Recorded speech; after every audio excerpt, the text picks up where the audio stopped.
Welcome to Kitchen Sink Dharma. Now, the word faith is often used as a synonym for religion. We talk about people of different faiths. And as a child, I was a Christian, and faith was at the very core of my Christianity. And I was taught to believe, not because there was proof, but because it was just true. And spiritual conviction was seen as something that wasn't just admirable, it was necessary, it was really important. And it takes a certain amount of faith to adhere to any spiritual tradition, any religious tradition, because there just isn't concrete, tangible evidence. It's just not there. So, for example, we really don't know what happens after we die. So we have to have faith. Now, there's a word in Pali which comes up in the early Buddhist teachings. It's often translated as faith. And the word is Saddhā, S-A-D-D-H-A. But the word Saddhā actually conveys something slightly different. It's not about blind faith. It can also be translated as trust, and sometimes it's translated as confidence. And Saddhā is about a sense of willingness to engage in and commit to the practice. So it isn't based on any unquestioning acceptance of dogma. There's not any need for belief in a higher power or a deity or anything. The element of devotion that you find in other belief systems isn't really required. Saddhā is very much grounded in direct personal experience. It's about having confidence in the teachings and in our capacity to wake up. So Buddhists often talk about taking refuge.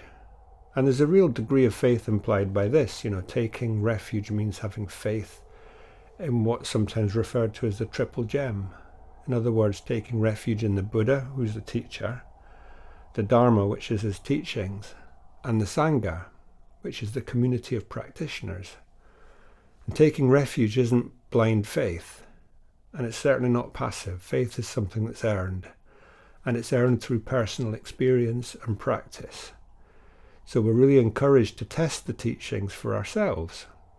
Saddhā is seen as a quality that develops gradually, and as it develops, we're inspired to practice more. So it's dynamic. It evolves steadily. And the Buddha really encouraged an open-minded and rational approach. And there's a very famous teaching called the Kalama Sutta, in which he stated that we shouldn't believe something just based on sacred authority or tradition, or whether or not we like the look of the teacher. He gave all these reasons not to just believe something. He said instead we should investigate what leads to happiness and what leads to suffering. And there's examples of him actually telling his followers that they should even investigate him, working out whether he was enlightened just by observing him over time. So of course a certain amount of faith is needed, and I certainly wouldn't have stuck to my practice without some faith. And I think it's a bit like picking up a novel that someone's lent you or someone's recommended to you. You don't give up after the first paragraph, you stick with it for a while. But eventually, if it's not working, you give up on it. You only complete the novel if you really find you're enjoying it. I think it's a bit like that with meditation practice and the Dharma. So for me, I was able to accept a little bit at a time. I had enough faith to get started, but I was slowly building up confidence that the investment of time and effort would be worth it. Now, despite everything that the Buddha taught, what happened a few hundred years after his death is the sense of religious faith started to return. And it's still very much around now. It's around in many, many different traditions and sects. So, for example, if you're a follower of Pure Land Buddhism, the thing that matters most is faith. If you've got faith in the Amitabha Buddha, then it'll earn you a rebirth in the heavenly Pure Lands. So it's not so much about meditation, it's about devotion. But not all people who consider themselves Buddhists are religious. There's a whole spectrum of views. Many people think of themselves as secular Buddhists. And a lot of people, both in the East and the West, see Buddhist teachings as being quite rational and quite scientific. They look at it as a kind of spiritual technology, which is based on very sound psychological principles. And it's provable. So faith takes a bit of a back seat. So according to the secular view, devotion has limited value. Certainty can get in the way. And doubt is encouraged. Not the paralyzing doubt that's listed as one of the hindrances, but healthy, open-minded doubt. And the poet and author Rick Fields wrote, "Doubt is a state of openness and unknowing. It's a willingness to not be in charge, to not know what's going to happen next. The state of doubt allows us to explore things in an open and fresh way." That kind of doubt features very strongly in Buddhism, particularly in Zen, and the idea that we're not looking for religious certainty, but rather abandoning the fixed ideas that we hold about ourselves and others. And when we practice, we encounter our flaws. We come across resistance, we come across avoidance and habits based on old fears. And there can be reassurance in a set of beliefs that offers us certainty in the face of our own vulnerabilities. But if we're going to really get to know these flaws and barriers, we can't meet them with certainty. Because certainty tells us that we don't have to look anymore. We already know what we're looking at. And to face our own demons, we need a balance of faith and doubt. We need enough faith that we can keep going, but we need enough doubt that we don't just declare case closed and stop looking.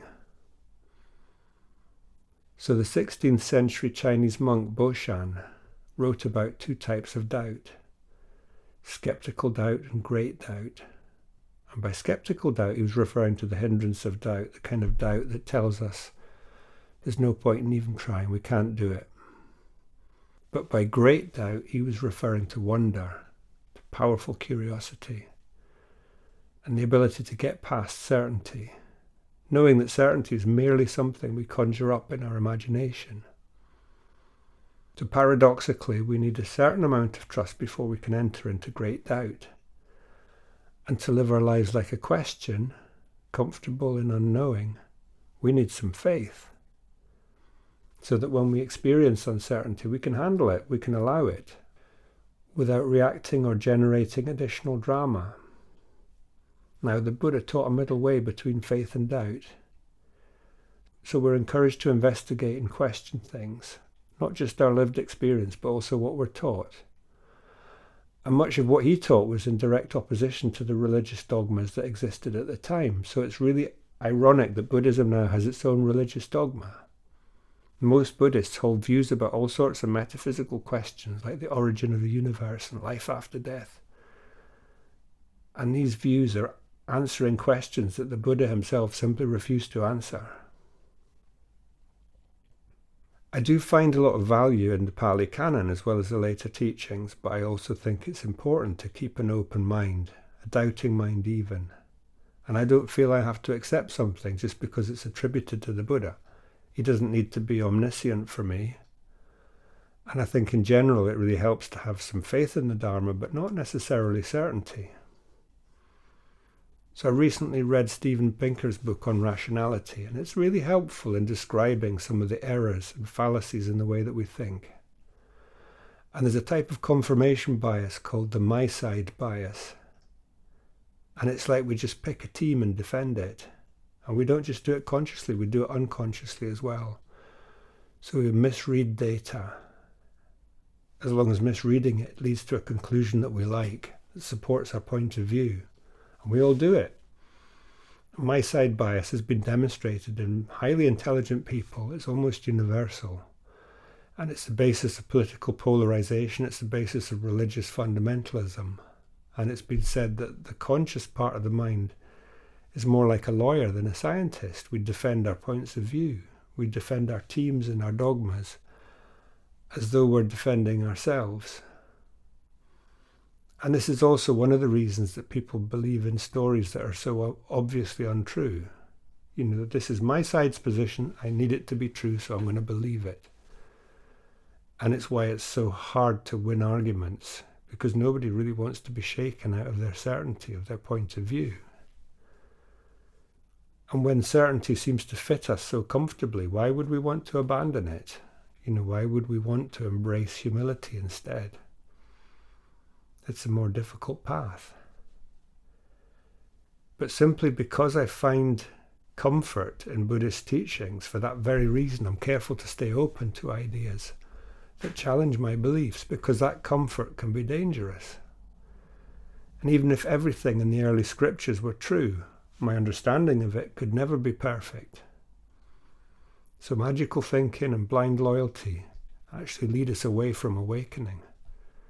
One of the teachers I've learned a lot from, Stephen Batchelor, cites an old Zen saying that goes, great doubt, great awakening. Little doubt, little awakening. No doubt, no awakening. And great doubt is also the base of friendliness and compassion. It means being free and open in the way that we perceive the world. So rather than confining people to our impressions and the images of them that we fix in our minds, or complicating them with our own stories and assumptions, we can see them afresh, over and over. We can see them with wonder and curiosity and openness and unknowing. We can see them as a person in their own right, not just as an extra in our movie. So in many ways, this practice is a path of questioning. Insight meditation means asking, what is this? What is this mind? What is this self that I feel myself to be? And these questions can remain theoretical. We can just stay in the realm of concepts if we want, right up until things get difficult. And then we have an opportunity to learn, to embrace humility.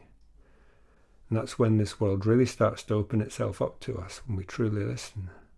And we're seeing but not knowing. And we're no longer looking for protection and dogma and certainty. We keep going. We don't stop, we keep going. We keep entering into each new moment bravely and openly and wholeheartedly. So thank you for listening to Kitchen Sink Dharma, and if you feel like it, please leave me a review. It really helps. And I hope you can join me next time.